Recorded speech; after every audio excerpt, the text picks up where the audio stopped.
The cavalcade of sports is on the air. Gillette presents the World Series for the 5th consecutive year. This is Red Barber speaking from Yankee Stadium in New York, where the stage is set for the opening game of the 1943 Baseball Classic between the New York Yankees and the St. Louis Cardinals. Your radio host is the Gillette Safety Razor Company, which broadcasts the Kentucky Derby, football bowl games, major boxing shows, and other top sports events for your enjoyment the year round. Today's presentation is carried over an international network embracing the Mutual Broadcasting System, the Canadian Broadcasting Corporation, and their affiliates, more than 340 stations in all. Lieutenant Bob Elson of the United States Naval Reserve and Bill Coram are here in the booth with me to help give you an accurate picture of every play when today's opener gets underway in 14 minutes. Right now, at home plate, posing for the photographers are the two starting pitchers.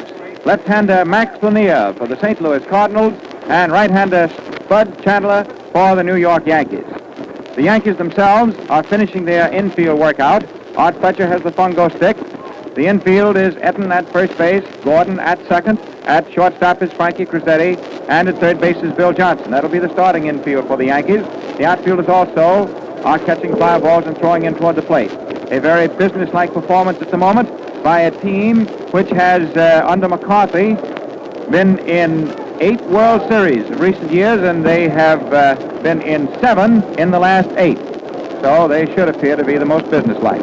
And at the moment, Spud Chandler begins warming up his right arm, and Max Lanier begins warming up his left one for the Yankees and the Cardinals, respectively. This may be the crowd. I'll be very interested in hearing what Bill Coram has to say in a couple of moments. This may be the biggest all-time crowd yet. At any rate, Charlie McManus, the veteran here at Yankee Stadium, told me that this has been an odd crowd in the sense that for the first time that he knows of, there was not any great press all night long for the bleachers seats. In other words, there were some people at the bleachers early this morning, but there were more people early this morning at the 3:30 windows for the general admission to the main stand, which he said is the first time that's happened in his experience. And while the crowd didn't come so early for the bleachers and for the general admissions, they did keep coming steady, and they looked pretty solid upstairs, which and in the corners, which is the best criterion we have to go on now at the moment. Here are the batting orders. I know that that's what you want to know. For the defending world champion Cardinals, Lou Klein, finishing up a great rookie year, is leading off at second base. Harry Walker, hitting number 2 in center field. He's taken the place, and very creditably, of Terry Moore, who is here as a private in the Army. Stan Musial, the league's leading batter with the lofty mark of 357, is in right field, and his ankle is perfectly all right. Captain Walker Cooper is catching. He hit 319. George Karowski, and he said that the stadium looks to him as though it hadn't changed at all since the last time he played here, which he broke up, by the way, a ball game, hitting a home run. Karowski at third. Sanders at first base. Danny Litwiler, finishing his first year with the Cardinals. He came to them in a big deal after the season had gotten underway from the Phillies. Danny Litwiler in left. Then comes Slats Marion, the great fielding shortstop, and the pitcher is Lanier, who won 15 and lost 7 in the pennant race. For the Yankees, Steinbach in right field is leading off, with the southpaw starting for St. Louis. Then comes the great veteran and shortstop Frank Crosetti. Bill Johnson, the steady young man who's finished a magnificent rookie campaign, at third base. Charlie Calla, one of the strongest ball players physically in the history of the game, put on quite a show in batting practice. Calla in left. Joe Gordon, who had the great series in 41 and the rather disappointing one last year, and so people don't know just what to expect. Joe Gordon at second base. The magnificent Bill Dickey is catching. Then comes Nick Etten, who was with the Phillies last year and has had a very fine campaign, his first in the American League. Johnny Lindell in center field. Last year this time, he was a pitcher who was not good enough to pitch for the Yankees in the series, and this year he's the center fielder. Lindell in center. Then comes Spud Chandler, and you have to go back to the heyday of Walter Johnson for a pitcher who's been as effective in a course of a season as Spud. And now, we're going to switch over to Bill Coram and hear from him. Bill? Thanks, Red, and good afternoon, fans. Particularly those of you in the service of your country, of whom we here in the nation where baseball is king are so proud. I don't know whether you ever happen to think of it in this light, but the World Series is America's only annual national festival. This year, more than ever, it is an around-the-world World Series. And we know from last fall that some of you who are listening to these words are a long way from the friendly fields of home where baseball is played. To you, most of all, we begin the broadcast of this 40th World Series with our greetings and deep and abiding good wishes. We of Gillette deem it a great privilege to be able to bring you these games.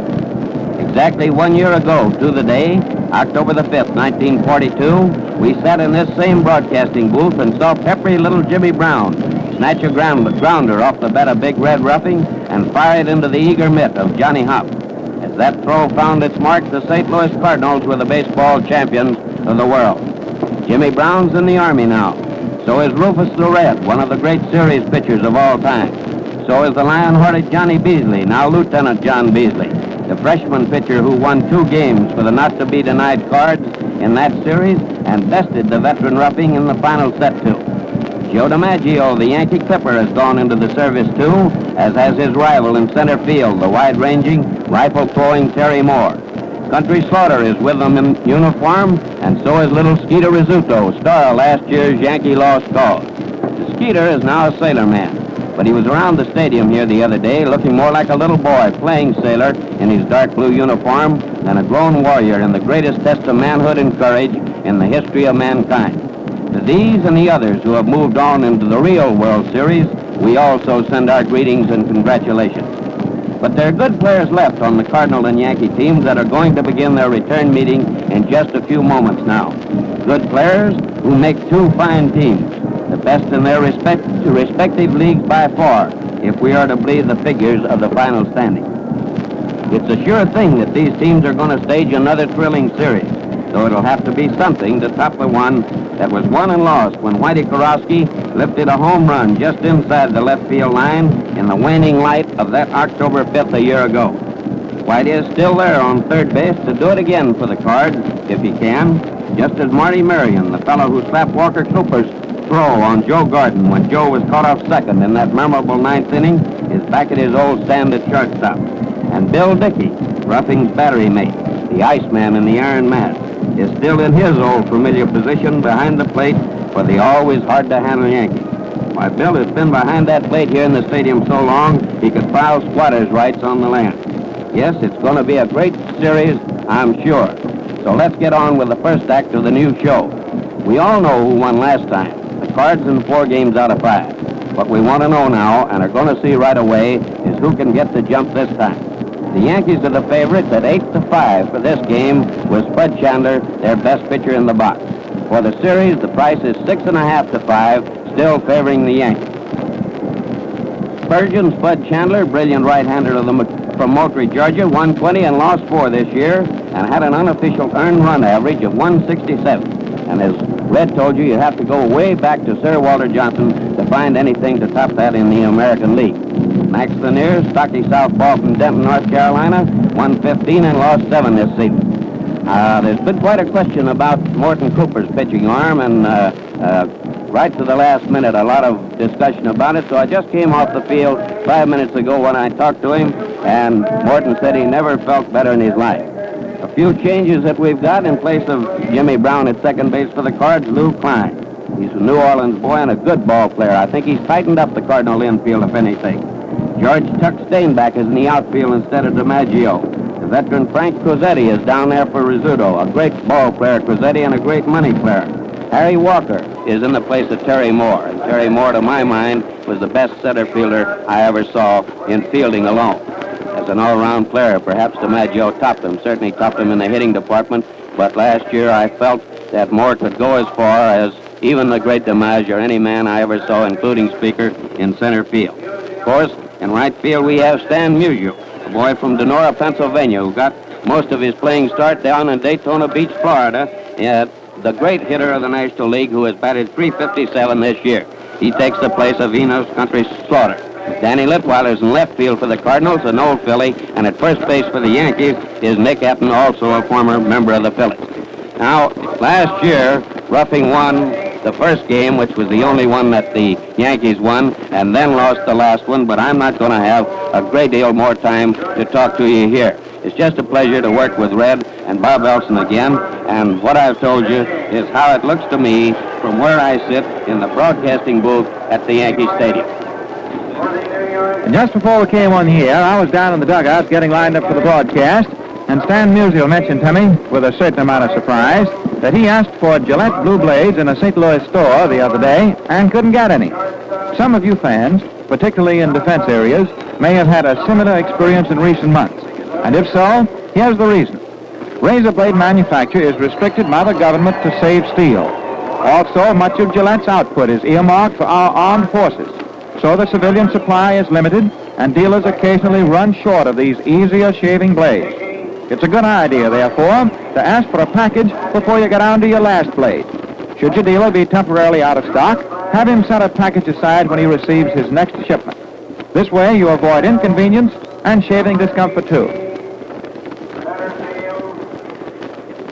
The Potomac address system at Yankee Stadium is giving out the batting orders, which we've already given you, and which Bob Elson, just before the first pitch takes place, will check again.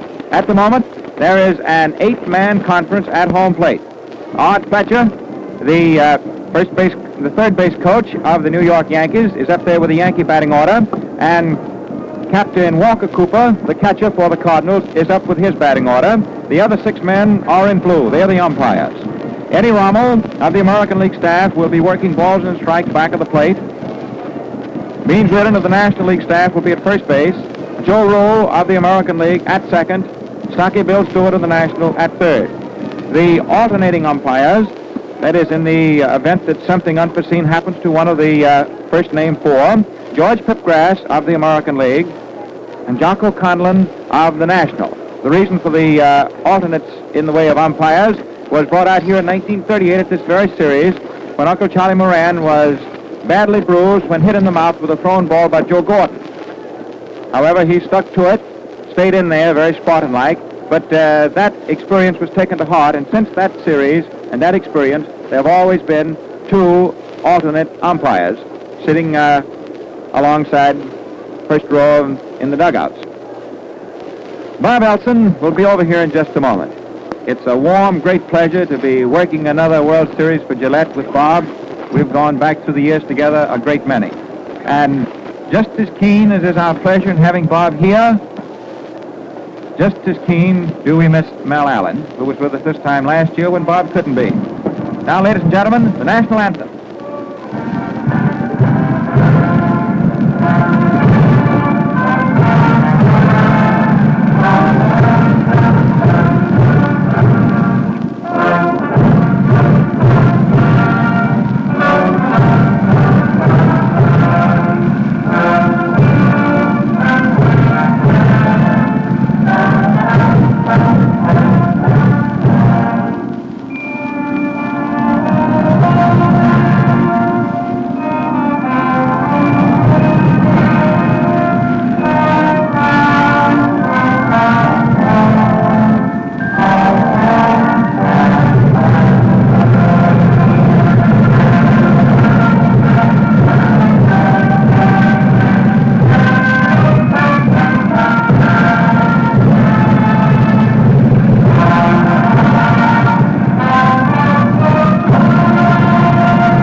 Goes up after the playing of the Star-Spangled Banner, and there she rides, a lovely sight, all glory, high up on the flagstaff, out in deep center field.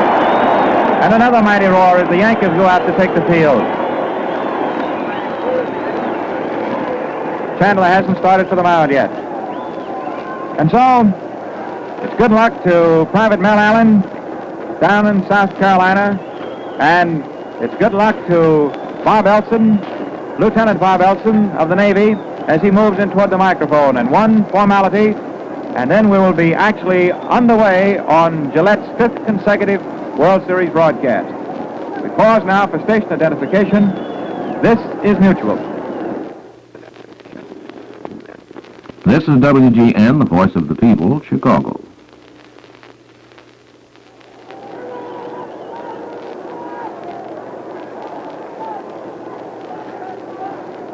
And now, friends, to Bob Elson.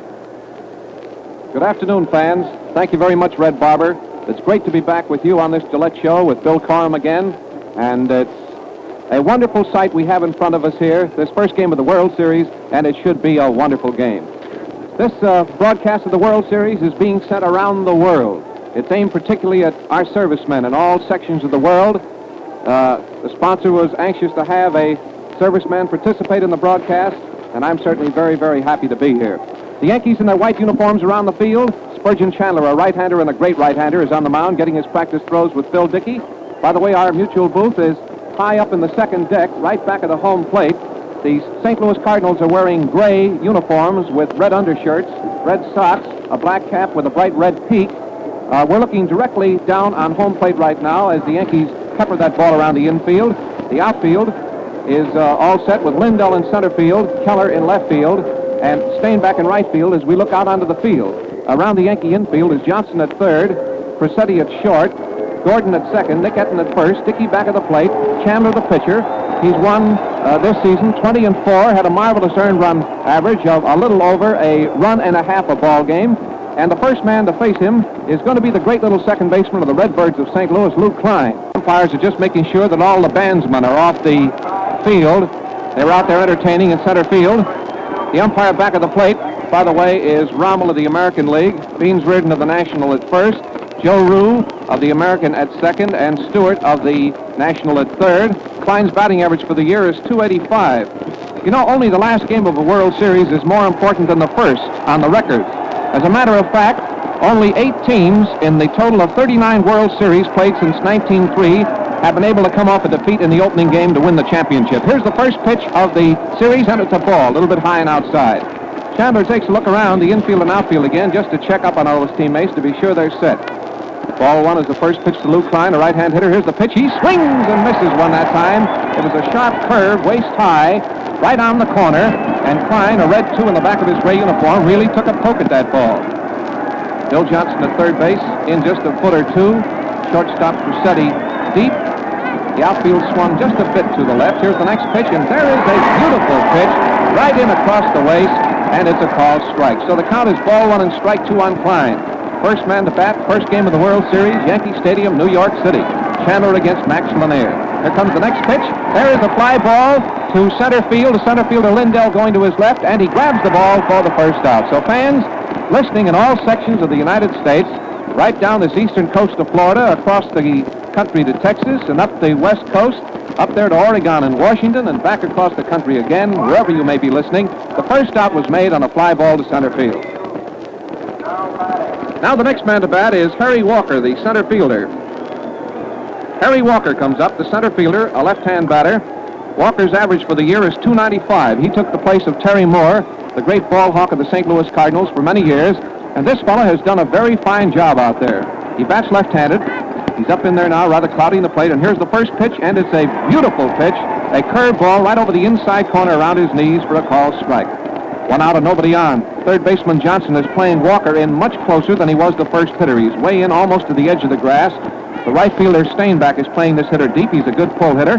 Here comes the next pitch, and there's a fast, low one for a ball that Harry Walker stepped away from. He has a red 10 in the back of his gray uniform. And Bill Dickey steps out in front of the plate very nonchalantly and just lobs the ball back to Spurgeon Chandler. We're in the first half of the first inning at New York City with 1 out, nobody on. First game of the World Series, Chandler against Lanier. Here comes the pitch. There's a swing and a long fly ball way back into right field. Steinbach is back under this ball. He should get it, and he does. That ball was hit solidly by Walker. It drove Steinbach in right field to that green wall, 344 feet from home plate, but he pulled that ball down. So there is 2 gone. Now here is baseball's star hitter, Stan Musial, one of the great hitters of baseball, coming up to the plate. He bats .357, and this kid can really give that baseball a ride. Not only that, he's a great outfielder. He's got a good arm out there, and he is really one of the great young ball players of our time. He stands pretty far away from the plate, by the way. Left-hand hitter, and the first pitch looked like a sinker. It was low, and it's ball 1. Chandler walks in front of the plate, in front of the mound, just 3 or 4 feet to say something to umpire Rommel. He shouted something at him, but I just couldn't catch what it was, and it's ball 1 for Musial. 2 out and nobody on. 2 fly balls, and the first 2 men up. Chandler getting his sign, leans over, starts that windup. Here comes the pitch, and there's a nice one right in around his knees for a called strike.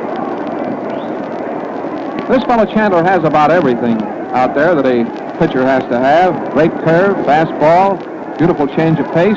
One of the few right-handers that throws a screwball. Ball, it's low, and it's ball 2 and strike 1. They're working very carefully on this Musial because this fella can really hit a long ball. He's the number 3 man in the St. Louis batting order. There's 2 out already, nobody on. His average for the year is .357. Musial today will play right field. Chandler's all set. Here's the next pitch, and it just missed the corner above the knees for ball 3. So it's a 3-1 count. This could easily become the first walk of the 1943 World Series if Musial is able to work him for another ball. Chandler getting a sign, the 3-1 pitch. He swings. There's a fly ball into left center field. It's in short left center. Lindell coming in. He grabs the ball, and it retires the side. And so, fans, it's 3 up and 3 down. Nothing across in the first half of the first inning of the first game of the World Series. Musial hit that 3-1 pitch into left center field, and Lindell came in fast to grab it. And it's nothing across. I was telling you before that only 8 teams in a total of 39 World Series played since 1903. There have only been 8 occasions when the team that lost the first game was able to come off that defeat to win a championship.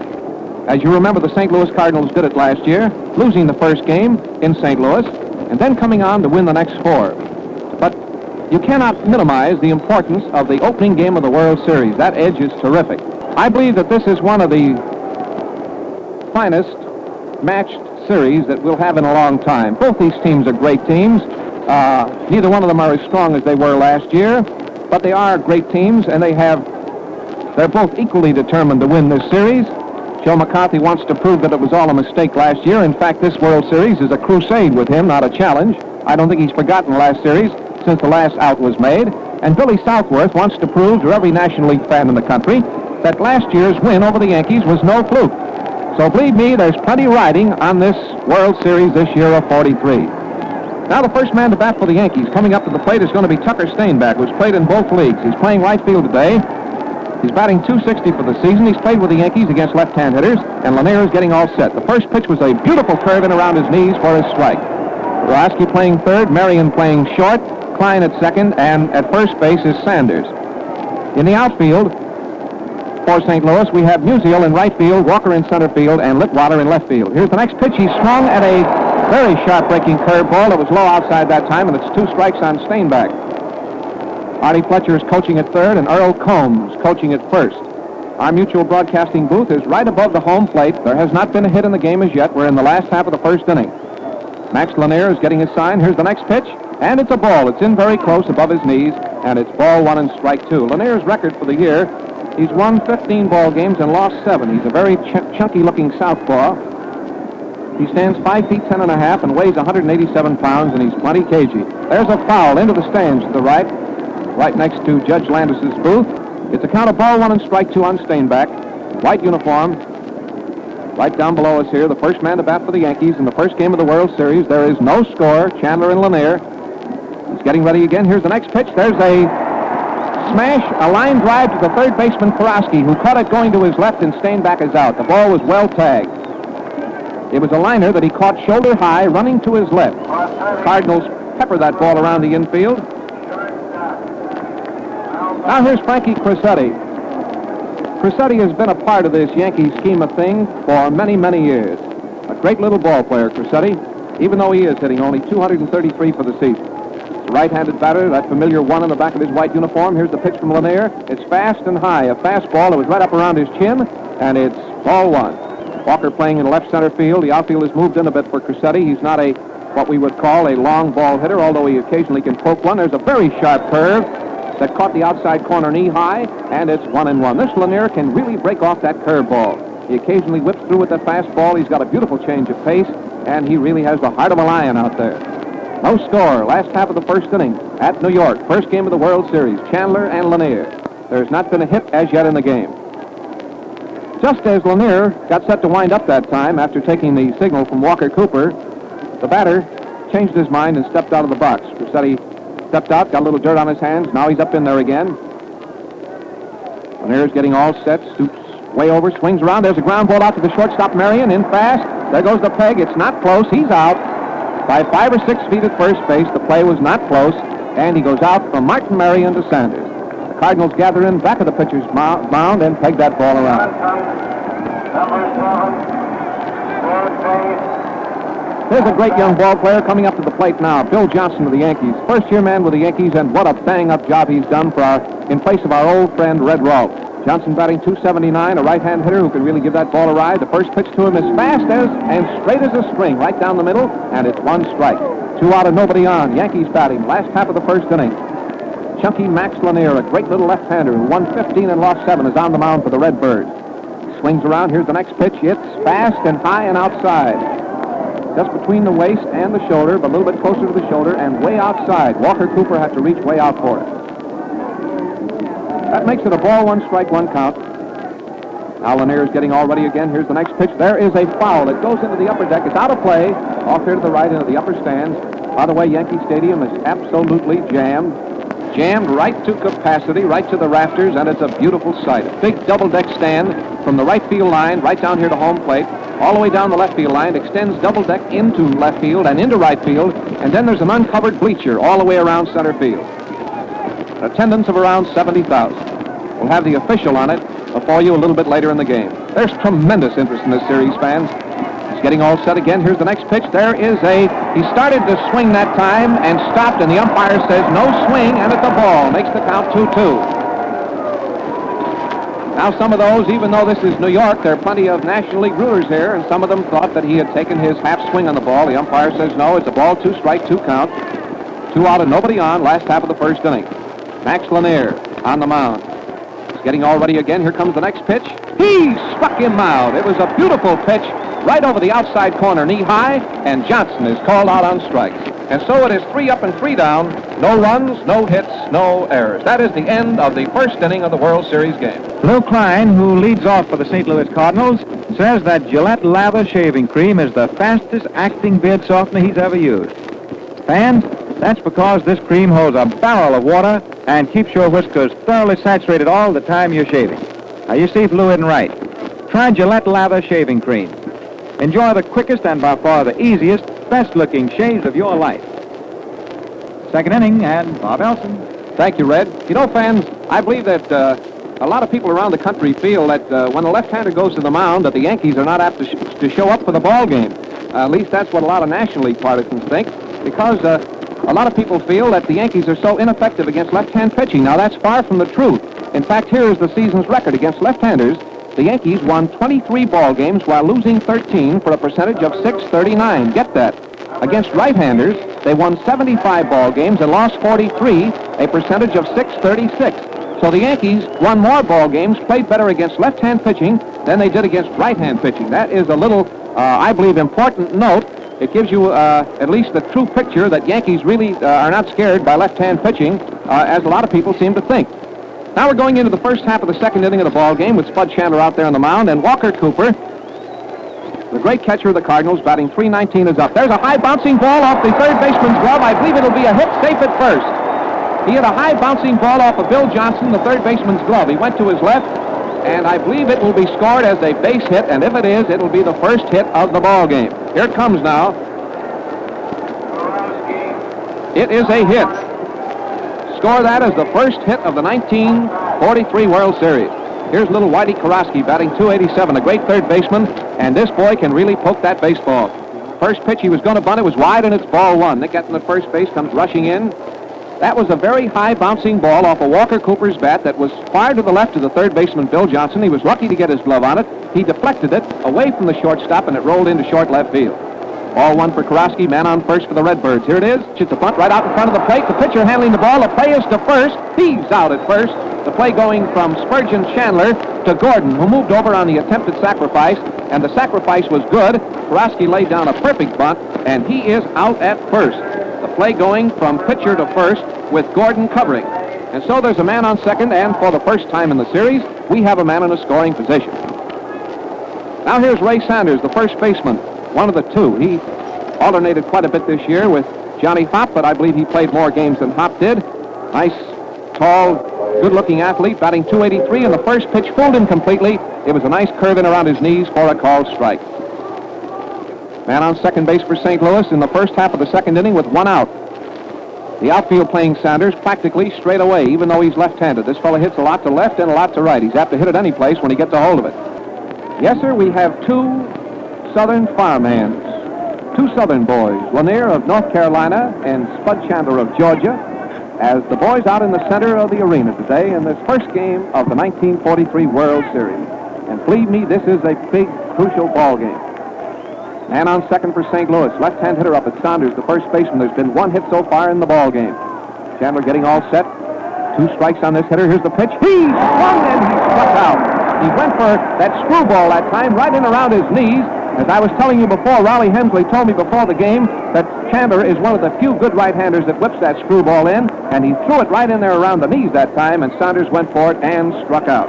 So that is 2 gone now. That is a strikeout for Chandler, and gives them each a strikeout. And the next man to come up is the former National Leaguer, the outfielder of the Philadelphia Phils, Danny Litwiler, who came to the St. Louis Cardinals in the middle of the year in a deal that sent Buster Adams and Coker Triplett along that way. This fella can really powder that baseball. Here's the first pitch, and it's right over the outside corner, knee high for a called strike. Chandler has his control out there today, and he is a masterful pitcher. 20 wins and 4 defeats, an earned run average of only a run and a half a game over the entire season. A fellow with a brilliant change of pace and everything in his pitching assortment. Man on second and 2 gone. 1 strike on the batter. There's that fastball. It just missed getting the corner knee high, and the batter stepped back, taking ball 1 and strike 1. So it's 1-1 on Danny Litwiler. He has a chance to drive in the first run of the ball game if he can come through here in the first half of the second inning. The Yankees talk it up around the infield. Johnson at third, Cressetti at short, Gordon at second, Etten at first. The outfield is Lindell in center, Stainback in right field, and Keller in left field. Here comes the next pitch, and it's a ball low outside. The ball breaking away from a right-hand hitter almost into the dirt. Bill Dickey, one of the great catchers, one of the great ball players, and one of the great fellas of all time. Really a ball player's ball player, steps out in front of the plate and throws that ball back to Chandler. Ball 2 and strike 1 for Litwiler. Man on second. Here's the pitch. It's low and outside again. He's keeping that ball away from Litwiler. Litwiler can really pull that ball into left field, and Chandler is working very cautiously on him, very carefully, and he has worked the count now to ball 3 and strike 1. The next man to come up will be Marion. Man on second base for St. Louis. It's the first half of the second inning. A capacity crowd at New York. First game of the 43 World Series, which is being sent by Mutual and Gillette around the world. Chandler getting all set out there again, arms up over his head. Here comes the next pitch, and it's a ball. He walked. Ball 4, way outside. I wouldn't say that it was a deliberate ball 4 pitch, Red, but it was the closest thing to it, wouldn't you say? He whipped that ball plenty far outside, and that is the first walk of the ball game. Here's Martin Marion. Fans, I don't think that anyone would be saying that they were partisan, or no one could be accused of being partisan if he said, right out bluntly, this fella is one of the great ball players of baseball. He really is. He can play wonderful shortstop, and he's hitting .279. Here's the first pitch to him, and there's a foul. It's out of play. It's in the stands off to the right. Man on first, a man on second for St. Louis. Cooper got a hit to start the inning. A high bouncer off of Johnson's glove. Moved to second on a sacrifice. Saunders struck out. Litwiler just drew a walk. Man on first, man on second. 2 gone. This is the first scoring opportunity of the ball game. He's getting ready again. Here's the next pitch. Marion swings. There's a line drive. It's a fair ball down the first base line. The first run is scoring. Here's another man rounding third base. Here's the throw into the plate, and he is out at the plate. A run has scored, but Litwiler, attempting to score, was out at the plate on the throw from Gordon, who ran down the foul line to pick up that ball. What happened, it was a liner down the first baseline, very close to the foul line, and Etten touched the ball in fair territory and deflected it into foul territory. It went down the line, down the right field line. 1 run scored. Cooper scored easily on the play, but Danny Litwiler, attempting to come all the way around, was out at the plate, and it is scored as a 2-base hit. So the totals on the inning are 1 run, 2 hits. There was a walk in the inning, and the Cardinals have drawn first blood. The score 1-0 at the end of the first half of the second. You know, only a few minutes ago, I found out something about the Yanks that gives me a big bang, and friends, you'll understand why. Just listen to this. Player after player in today's lineup, Rossetti, Johnson, Chandler, just to name a few, uses the Gillette Blue Blade. Now, fans, when it comes to picking razor blades, I claim that many New York Yankees can't be wrong. You see, today's Gillette Blue Blade is the sharpest, slickest shaving blade that ever breezed through tough whiskers. More than that, it's the longest lasting, too, bar none.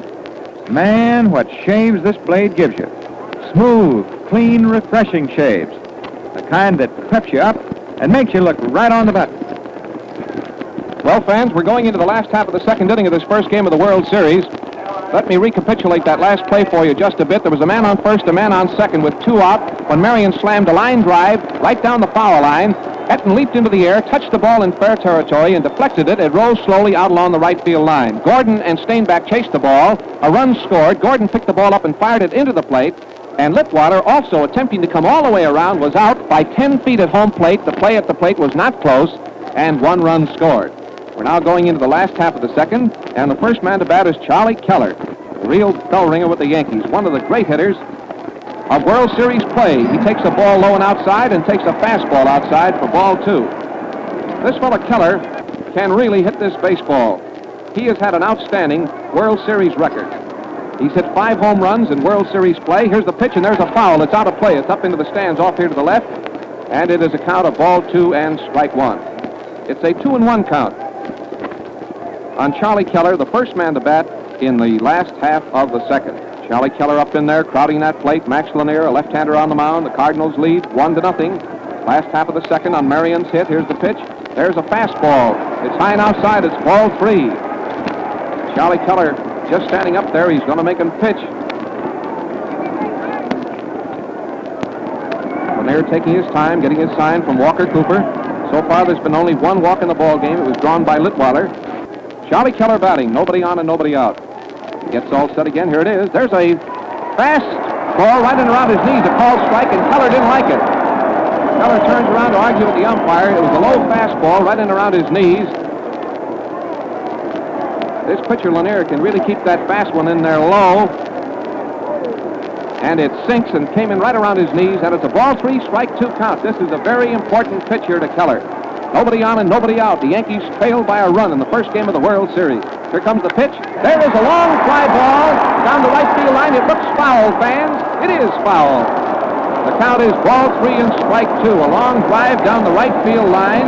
A typical Yankee smash, and it was a foul ball. Can you hear that yelling from the crowd?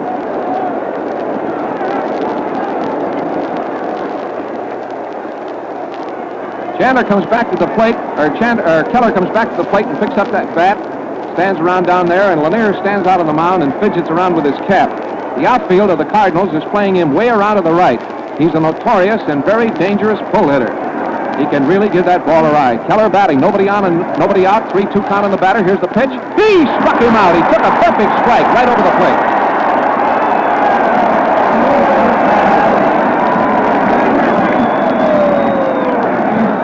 That was a beautiful, sharp curve. Lanier gambled that time. He had plenty of speed on that curve ball, and he whipped it right through the middle, and there's 1 gone.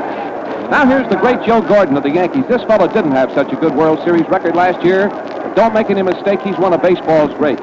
Batting 247, a fellow who can break up a ball game anytime. The first pitch is wide for a ball. 1 out and nobody on. Last half of the second. First game of the World Series at New York. Cardinals 1, the Yankees nothing. Here comes the next pitch. There's a swing and a bouncing ball to the right of Lanier. Makes a nice pick up the peg. He's out in the close play at first base. The play going from Lanier to Saunders, and the Cardinals pepper that ball around. This fellow Lanier is a good fielding pitcher. He raced over near the foul line, grabbed that ball with his gloved hand, spun entirely around, fired that ball to first base, and he got Gordon, who was racing for that bag, by a step. 2 out. Here's the great catcher of the Yankees, Phil Dickey, the only man on the team hitting over 300. Phil's made a wonderful comeback this year, and every baseball player and every baseball fan is glad to see it. His average for the year is .351. He's batting against left-hander Lanier with 2 out and nobody on in the last half of the second. There is a fastball that's in close around the knees, and it's ball 1.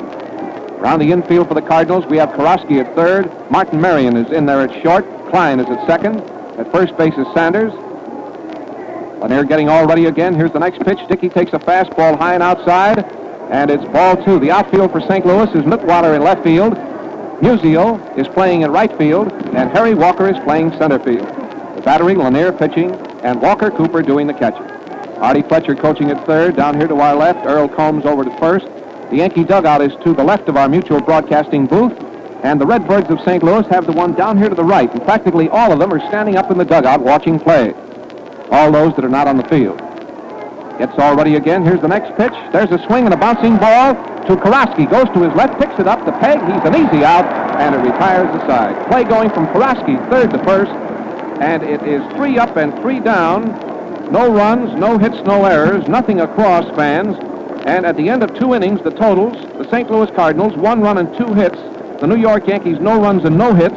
The pitchers, Lanier and Chandler, and this is just what it promised out to be, a real pitcher's ball game, a great first game of what should be one of the great World Series that we've had in the last 20 years. Both these teams are determined this year. As I said before, with the Yankees, it is not a challenge, it's a crusade. And with the St. Louis Cardinals, they want to show National League fans around the country that the Cardinal win over the Yankees last year was not a fluke, it was not a mistake. It was just the fact that after the Yankees' great World Series record of so many years, that a lot of American leaguers attributed last year's win to, well, just one of those things. So Billy Southworth and his crew want to show them that they can do it again. So that's what we have, 2 great ball teams, 2 determined, outstanding, fine managers in what should be one of the most colorful World Series of all time.